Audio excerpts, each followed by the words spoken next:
O zaman yani burada biliyorsunuz artık monarşiler Avrupa'da askeri güçle ayakta durmuyorlar. Sadece moral güçle ve sembolik. Şimdi bazı şeyler var ki biz buna aslında kompromat diyoruz. Bir küresel ağ oluşmuştur. Bu Epstein denilen adam diploması olmadan bir okulda öğretmenliğe başlıyor 21 yaşında. Yakın ilişki zaafları tespit etmesine neden oluyor. Bizim istihbaratta kullandığımız çok önemli bir yöntem vardır. Bal tuzağı. İngiltere'de nasıl etkileniyor? İngiltere nasıl etkileniyor biliyor musunuz? Kraliyet ailesi. YZT Haber Merkezi'nden herkese merhabalar. Topkapı Üniversitesi öğretim üyesi Amiral Cihat Yaycı ile yeniden haritanın başında birlikteyiz. Amiralim hoş geldiniz. Hoş bulduk. Önce kısa bir aslında çağrıyla yapalım. Bunu da tespit ettik. Yayın öncesi de konuşmuştuk. Yayınlarımızı izleyenlerin %60'ının kanalımıza abone olmadığını tespit ettik. Sizin de bu vesileyle bir abone çağrısı yaparsanız yayınlarımız daha çok kişiye ulaşsın isteriz. Ben GZT yayınlarını seyretmenizi ve özellikle arzu ediyorum harita programını işte biz jeopolitik analizi harita üzerinden yapıyoruz. Abone olarak kanala da destek olmanız, izlenebilirliğini arttırmanız. Çünkü biz Türkiye Cumhuriyeti Devleti merkezli olarak konuşuyoruz. Bunu da çok daha fazla yayılmasını istiyorum ben. Çok arzu ediyorum. O yüzden abone olmanızı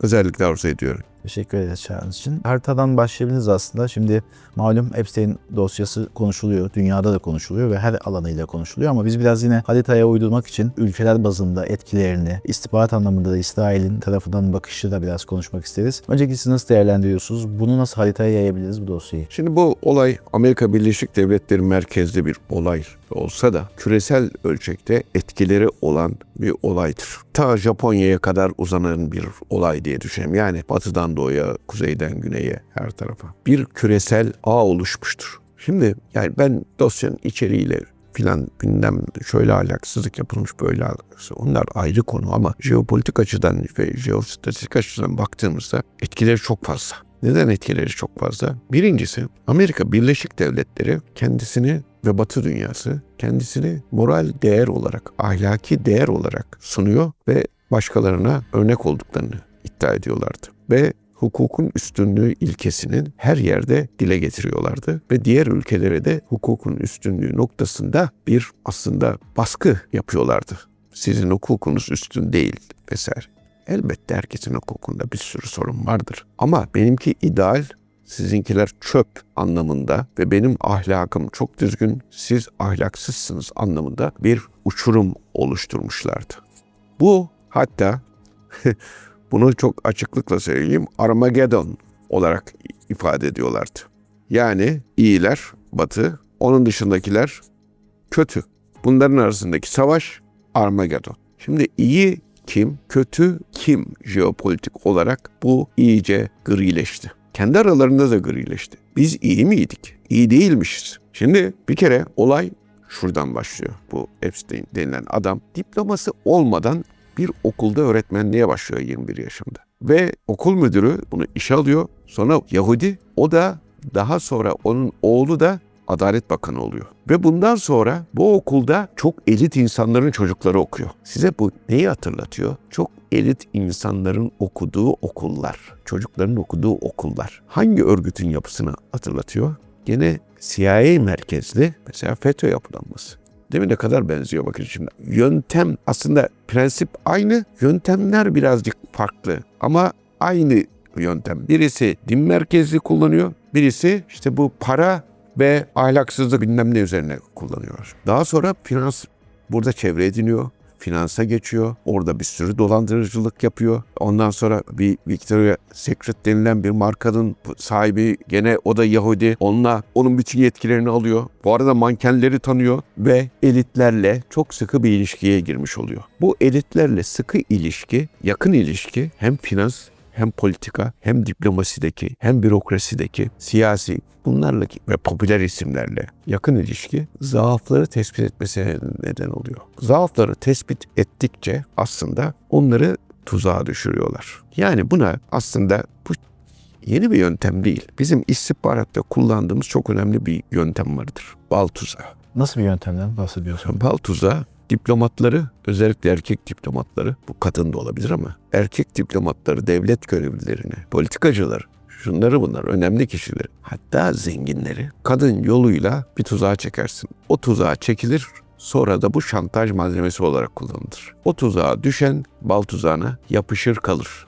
Bir daha oradan ayrılamaz. Şimdi bu onun için çok kritik bir şeydir. Bu da geniş kapsamlı, küresel kapsamda bir bal tuzağı olmuştur. Peki Emre, burada Epstein'in bu yetkiyi bu kadar hızlı alabilmesi, tanınırlığını, meşru kısmını bu kadar hızlı tanınması şimdi doğal halinde olmayacak bir şey aslında ama nasıl bir destek vardı dışarı? Şimdi bu işte biliyorsunuz iki husus söyleniyor. Birisi Yahudi dünyası ve İsrail bağlantısı, İsrail lobileri. İkincisi de CIA ve Mossad. Bu ikisi de bu işin içerisinde deniyor. Ne kadar bilemeyiz. Yani çünkü ortada bir belgesi falan, hani söylentiler, konuşmalar, şunlar bunlar var ama bir kere şu var. Bu adam daha önce yakalanıyor zaten. Ama doğru düzgün ceza almıyor. Şimdi bu arkasında nasıl bir güç olduğunu gösteriyor. Ve bu kadar çabuk büyüyebilmesi, yani 21 yaşında diplomasız öğretmenliğe başlayan bir adamın böylesine yöntemlerle buralara kadar gelmiş olması arkasında bir desteği gösteriyor. Yani önce çevreden destek sağlayıp küresel alanda etkili olma. Şimdi Amerika Birleşik Devletleri'nde bir kere hukukun eşitliği ilkesi bilincinin sarsıldığı söyleniyor. Neden? Çünkü adam bir sürü şey yapmış. 2007-2008 yılında adam minimal cezayla, hatta cezaevinden hemen salıverilmiş çıkmış. Başkası olsa adam içeriden 60 sene çıkamaz. Sonra bu adam buna rağmen devletin, politikacıların, zenginlerin, elitlerle ilişkisi daha da gelişmiş. Şimdi soru işareti üzerine. Kompromat. Ne biliyor musunuz bu? Bu kompromat Rusçadan gelir. Temeli budur. Şudur. Tuzağa düşür, avucunun içine al, şantaj yap, kullan. Ondan dışarıya çıkamazlar. Şimdi görüyoruz ki bu bir ahlaksızlık ağının ötesinde bir küresel etki ağı olmuş. Nasıl olmuş? Şimdi önemli bir söz vardır. Politikacılar istediklerini yapabilirler, mesela siyasetçiler söyleyebilirler. Yapamayacakları ya da söylemeyecekleri şeyler vardır bunun yanında. Hani yaptırırsınız. Yaptırmak önemli, bir de yaptırmamak da önemlidir. İşte bu kompromat sistemiyle olur. Bu kompromat sistemi, yani şantaj sistemi, bu FETÖ'nün kullandığı yöntem de aynıdır. Ve bu dünyanın her tarafına bu Epstein örgütü aslında sızmıştır. Nasıl küresel hale geliyor Amerika Birleşik Devletleri'nden çıkıp bu kadar etkili bir şekilde? Ya hep elitler vasıtasıyla. Yani bu küreselciler diyoruz ya, bu küreselciler işte dünyanın her tarafında artık milli kimliklerini bir kenara bırakmışlar. Ülke sınırları kalmamış, birbirlerini son derece etkiliyorlar. Ve herkes herkesle tanışıyor, herkes herkesle buluşuyor, yıllık toplantılar yapıyorlar. Onunla ilişkisi var, öteki tarafa gidiyor, bunun ilişkisi var, bu tarafa gidiyor. Şimdi burada Amerika Birleşik Devletleri'ndeki bu olaylardan görüyoruz ki İngiltere'de nasıl etkileniyor? İngiltere nasıl etkileniyor biliyor musunuz? Kraliyet ailesi bu işin içinde bu adamla ilişkisi olduğu söyleniyor. O zaman yani burada biliyorsunuz artık monarşiler Avrupa'da askeri güçle ayakta durmuyorlar. Sadece moral güçle ve sembolik, halkın teveccühüyle, yani sembolik olarak. Bu moral, ahlaki değer çöküntüye uğramış. İngiltere'de öyle söyleniyor bu olayların açığa çıkmasından sonra. Monarşiye karşı bir ahlaki güvensizlik oluşmuş. Dolayısıyla ekonomik etkileri de var. O ayrı ama en çok sarsılan kraliyet meselesi. Ki tartışılmayan iyi bir temsil. Evet. Yani bizi iyi temsil etmiyor. Bunların ne yaptığı belli değil anlamında. Zaten çünkü onu bir prestij meselesi olarak sunuyorlardı. O mit onların gözünde yıkıldı şu anda. Avrupa Birliği'nde de birçok Avrupa ülkesinde, Fransa ve Almanya'da dahil olmak üzere, buralarda da çeşitli patronların ve siyasetçilerin bu işin içerisinde olduğu, artık ve Avrupa'nın da bir hukuk, aynı şekilde birçok hukuki istisnanın burada uygulandığı, işte hukukun uygulanmadığı, daha doğrusu birçok olay bu dosyada var olduğu söyleniyor. Avrupa Birliği de başkalarının gözünde prestij kaybetmiş durumda. Avrupalılar da artık devletlerine ve moral değerlerine karşı bir sarsıntı içerisinde. İsrail bu işin içinde gözüküyor. O zaman İsrail'in Orta Doğu'daki imajı da gittikçe bozuluyor ve dünyadaki ahlaksızlığın, bu ahlaksızlık dolayısıyla bu etki altına almanın, buna capture the state by proxy deniliyor. Devletleri ele geçirme, vekalet yoluyla ele geçirme, proksiler yoluyla ele geçirme deniliyor bu sistemi. Aslında siz devleti askeri güçle geçirmiyorsunuz. Devletler bir şekilde birileri tarafından, devletleri yönetenler ve sermaye birileri tarafından bu şekilde ele geçirilmiş oluyor. Nasıl bir metot oluyor? Şimdi Bu işte bir takım bu kadınlarla birlikte olma, pedofili dedikleri işte bu çocuklarla Allah korusun. Bunlarla vesaireyle bunların görüntüleri, bunların kayda alınması hepsi kayda alınmış bir kere. O kayıt işini de açsak normalde istihbarat örgütleri bu tür bir Tabii, ilişkide. istihbarat. Siz de en başta Mossad, CIA dediniz. Nasıl bir dahli var? FETÖ de aynı şeyi yapıyordu. Tuzağa düşürüp hatırlamıyor musunuz? Başsavcıları falan böyle tuzağa düşürdü. Aynı yöntemle yapıyor ve bunları hem alıştırıyor. Alıştırırsa zaten avucunda. Eğer kurtulmak isterseniz şantaj malzemesi yapıyor. Kurtulamıyor. Hayatını bitirecek şekilde bir siyasetçinin, düşünün bir aile babasının falan yani hayatını bitirecek şekilde böyle zorluyor. Devletleri aslında dolaylı olarak, devlet dediğinizde sen ben o siyasetçi, ekonomist, asker, bilmem şu bu falan. Bunları eline geçirerek devletleri istediği gibi yönlendirebiliyorlar. İşte küreselcilik bu demek. Sınırların kalmadığı ama bir şekilde bunların hep beraber toplandığı yer oluyor. Şimdi burada etkilenmeyen 3 aslında çok önemli şey var. Birisi Çin. Evet, bazı ülkelerin isimlerini geçmediğini görüyoruz. Tabii. İkincisi Rusya ve Uzak Doğu ülkelerin diyelim. Ama Çin ve Rusya ve İran. Bunların üçü yok.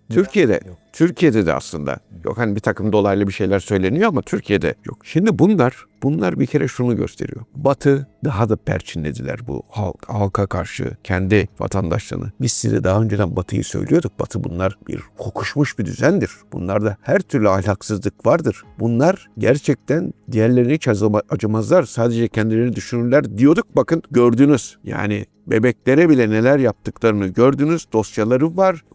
Öyle hukuk falan yok. Yapanın yanına kar kalıyor. Yeter ki arkasında insanlar olsun ve Batı bir kokuşmuş düzendir diye Çin, Rusya ve İran'da aslında Batı karşıtı propagandaya ve inanışa ve ideolojiye büyük bir katkı sunmuştur.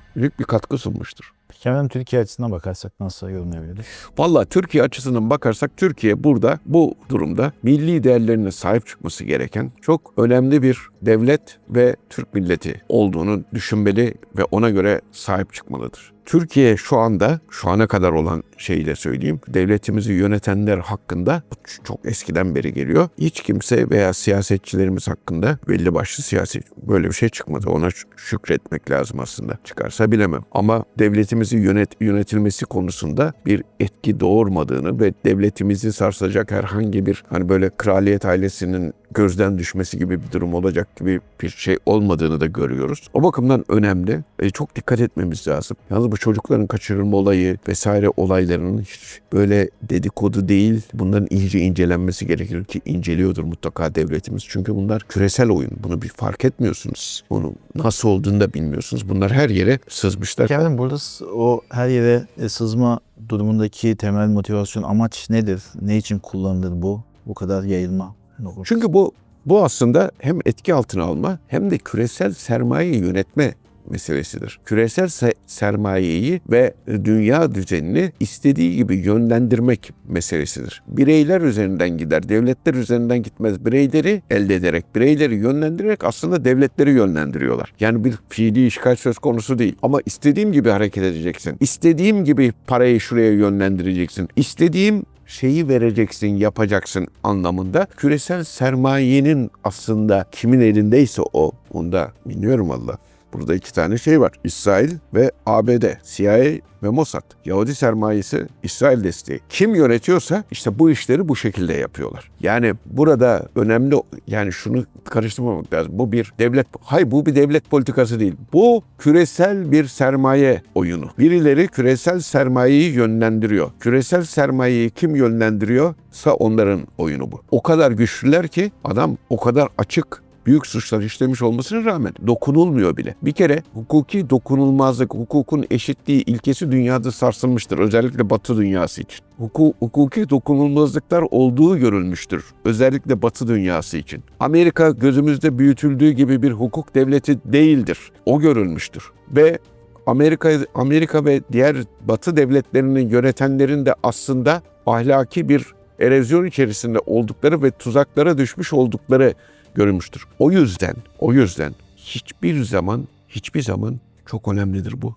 Devleti bir sistemden tekil bir yapıya dönüştürmemek lazımdır. Yani bir kişiyi tuzağa düşürdünüz mü o devlet gitmemelidir. Öyle bir sistem olmalıdır. Bu çok önemlidir. Onun için devletin check and balance'ları olmalıdır. Ya Amerika Birleşik Devletleri'nde yine diyoruz çöktü falan değil. Amerika Birleşik Devletleri bu kadar tuzağa rağmen, bunlara rağmen ayakta duruyorsa orada check and balance sistemi, yani bir kontrol ve denge sistemi var. Kongresi var, senatosu var, bilmem nesi var. Bunlar vasıtasıyla ve bunlar onaylamadığı sürece başkanın verdiği kararların hiçbir etkisi yok gibi, onlara demek ki gerçekten bir kontrol ve denge mekanizmasına ihtiyaç var her devlette.